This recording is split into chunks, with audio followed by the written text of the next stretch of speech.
사도행전 2장에 보면 오늘 본문 5장처럼 성령의 표징과 기적과 기사는 없었습니다. 그럼에도 3,000명이 회개하고 주님을 믿는 일이 있었습니다. 기적과 표징의 이 대표적인 시작은 사도행전 3장에 성전 미문에 앉아있던 안진뱅이가 일어나는 사건이었습니다.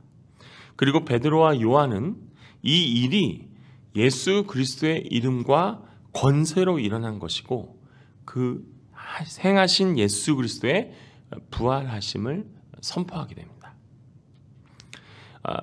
또한 이 선포하고 예수 그리스도를 가르친 것으로 인해서 그들은 감옥에 갇히지만 말씀을 들었던 장정 남자만 5,000명이 예수를 믿게 되는 놀라운 기적과 은혜를 입게 됩니다. 그리고 나서 사도들이 풀리게 되죠. 그리고 사도들은 뭐합니까? 더욱 기도합니다. 사도행전 4장 29절과 30절에 보시면 우리 한번 같이 읽어볼까요? 시작. 주여 이제도 그들의 위협함을 굽어보시옵고 또 종들로 하여금 담대히 하나님의 말씀을 전하게 하여 주시오며 손을 내밀어 병을 낫게 하시옵고 표적과 기사가 거룩한 종 예수의 이름으로 이루어지게 하옵소서 하더라. 사도들은 어떠한 상황이든지 어떠한 위협이든지 하나님의 말씀을 전하게 해달라고 기도합니다. 그리고 오늘 30절에 보니까 주님께서 손을 뻗치시고, 여기 손을 내밀다라는 건 사도들의 손을 내미는 게 아니라 하나님의 그 영광의 거룩한 회복의 치유의 손을 내미셔서 우리가 기도하는 그들을 향해 병을 낫게 해주시고 주님의 거룩한 종 예수 그리스도의 이름으로 표적과 기적이 일어나게 해달라는 기도를 지금 사도들이 하나님 앞에 기도하고 있습니다. 그런데 정말 오늘 5장의 이 본문 12절에 보시면 사도들의 손을 통하여 표적과 기적이 일어납니다. 12절에 보니까 사도들의 손을 통하여 민간의 표적과 기적이 많이 일어난다고 하였죠. 손은 권세와 권능을 나타냅니다. 사도들이 아픈 자들이나 귀신 들린 자들을 향하여서 손을 대거나 손을 뻗칠 때 병이 고쳐지고 귀신이 떠나는 기적이 일어납니다. 조금 전에 사도행전 4장에서 사도들은 어떤 기도를 드렸습니까? 주님께서 그 능력의 손을 뻗치실 때 병이 낫고 기적이 일어나게 해달라고 그들은 기도했습니다. 그러니까 사도들은 기도한 대로, 사도들은 자신들이 하나님 앞에 기도한 대로 자신의 손을 통해서 일하시는 주의 능력의 손을 그들이 직접 체휼하고 경험하고 있다는 사실이죠. 즉 기도에 응답하시는 하나님을 체험하고 있는 것입니다. 오늘 여호와의 권능의 손이 누구의 손을 통해 일하시길 원하신지 아십니까? 기도하는 자의 손을 통해서 일하시기 원하십니다. 다시 한번 오늘 하나님의 여호와의 권능의 손이 누구의 손을 통해 일하시기 원하신지 아십니까? 기도하시는 그 손을 통해서 일하고 싶어 하십니다. 이 새벽에 사랑하는 가족과 또 이웃과 교회와 선교사님과 그 나라를 축복해 주실 때, 그리고 아픈 환우를 위해서 기도할 때, 하나님의 보좌를 향하여 은혜를 구할 때 손을 들어서 손을 내밀어 사용하시는 오늘 하루 되었으면 좋겠습니다. 그 손 가운데 하나님의 능력의 손이 역사하실 줄 믿습니다. 자, 이러한 기적의 역사는 예루살렘뿐만이 아니라 근방의 여러 동네까지 소문이 퍼지게 됩니다. 그것이 15절과 16절에 자세하게 나오죠. 한번 같이 읽겠습니다. 시작. 심지어 병든 사람을 메고 거리에 나가 침대와 요 위에 누이고 베드로가 지나갈 때 혹 그의 그림자라도 누구에게 덮일까 바라고 예루살렘 부근에 수많은 사람들도 모여 병든 사람과 더러운 귀신에게 괴로움 받는 사람을 데리고 와서 다 나음을 얻느니라. 우리가 오늘 읽었던 이 본문의 말씀의 상황을 머릿속에 그림으로 그려보면요, 베드로와 이 사도들이 사람들 사이를 지나가고 있는 거죠. 그때 그의 그림자만 스쳐 지나가도 치료될 것을 믿고 길거리의 좌우로 병든 자들이 나와 있는 모습을 우리가 상상하게 됩니다. 사도행전 19장 12절에 보시면 바울의 몸에서 손수건이나 그의 앞치마를 가져다가 병든 사람에게 얹으면 그 병이 떠나고 악귀가 나가더라. 이런 일들도 있었던 거죠. 그리고 예루살렘뿐만 아니라 근방의 여러 동네에 사는 많은 사람들이 병든 사람들과 악한 귀신에게 괴로움 받았던 모든 자들이 다 고침을 받는 은혜를 입습니다. 사도들과 함께 하시는 이 성령께서 치유하심과 회복하심을 통해 지금 누구의 이름을 높이십니까? 그리스도의 이름과 그리스도의 구원하심을 만천하에 증거하고 드러내고 계십니다.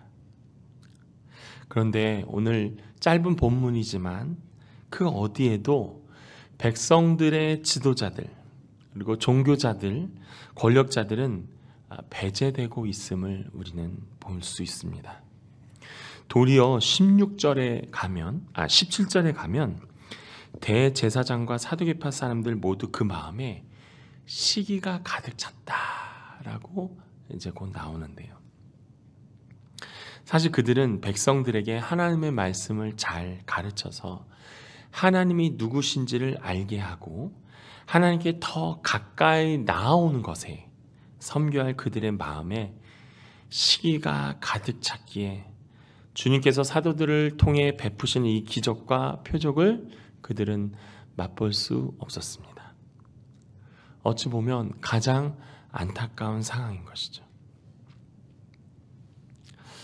오늘 말씀 보면서 특별히 마가복음 9장에 보시면 제자들 앞에 벙어리 귀신 들린 아이를 아버지가 데려옵니다.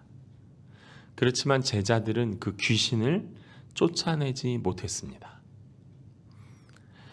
하지만 예수님은 어떻게 하셨습니까?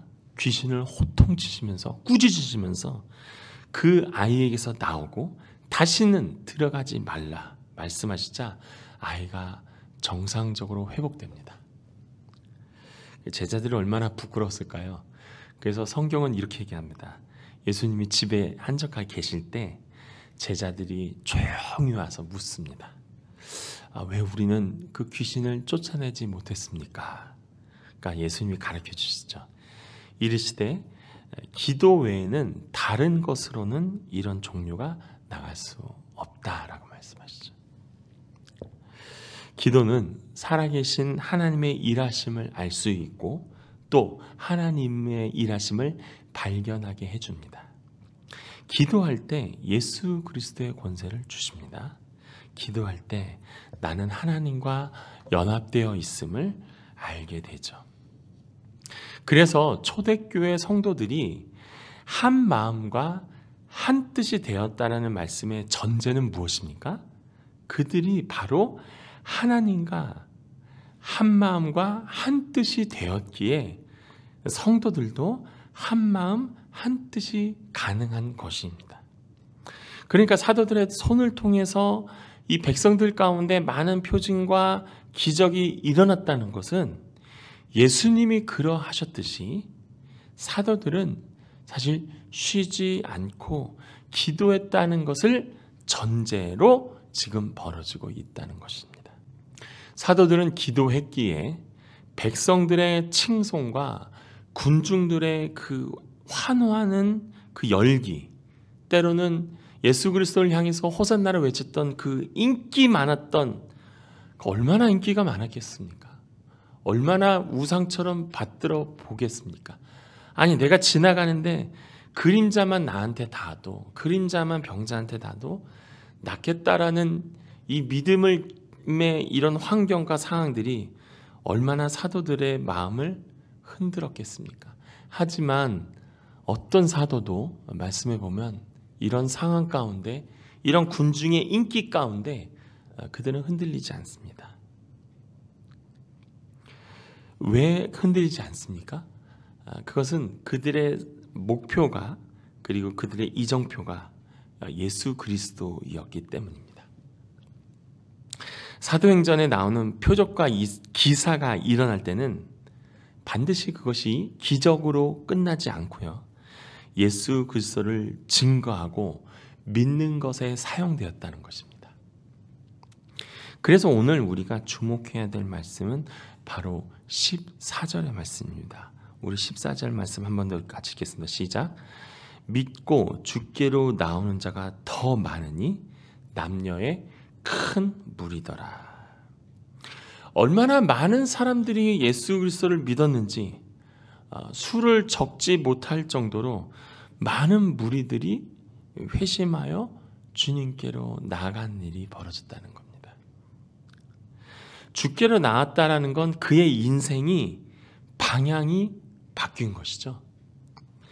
늘 하나님과 정반대인 세상을 향하여 거침없이 달려갔던 그들이 이제는 예수 그리스도로 말미암아 하나님께로 나아갈 수 있는 자로 바뀌었다는 사실입니다.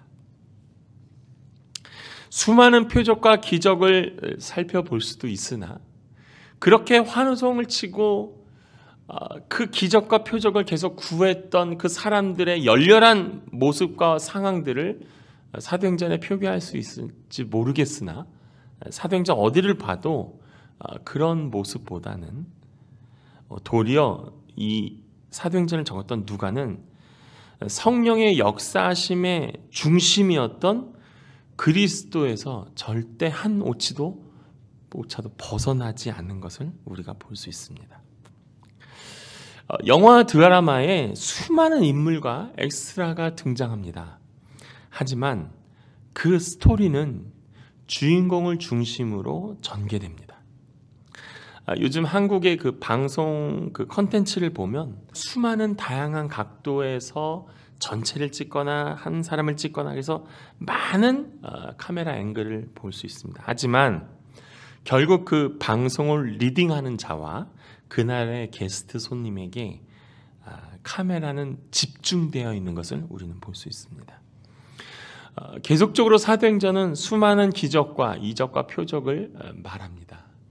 하지만 그것은 믿고 주께로 나오는 자로 바꾸시기 위한 하나님의 은혜임을 기억하는 오늘 이 아침 되기를 소망합니다. 우리는 오늘도 거룩한 손을 들어 기도할 것입니다. 그리고 아까 말씀드렸듯이 하나님의 능력의 손이 이 기도하는 나의 손을 통해 일하시기를 원하시는 마음으로 우린 기도할 것입니다.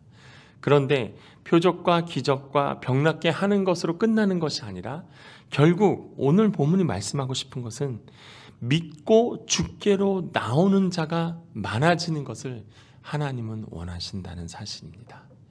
우리 중심에 때로는 귀신이 떠나가고, 때로는 내가 기도했더니 병든 자가 낫고, 때로는 내가 기도했더니 풀리는 역사가 일어나도 그것으로 끝나는 것이 아니라 결국엔 영혼을 향한 하나님의 마음, 믿고 주께로 나오는 자로 바꾸시기 위한 하나님의 은혜인 것을 기억하시고, 그래서 오늘 기도할 때 우리의 중심에 나를 통하여 결국 우리 교회를 통하여 믿고 주께로 나오는 자가 많아지는 것에 우리의 기도가, 우리의 삶이, 그리고 우리의 교회가 하나님 앞에 쓰임받기를 간절히 기도하시는 오늘 복된 하루 되시길 간절히 축복합니다. 기도하겠습니다.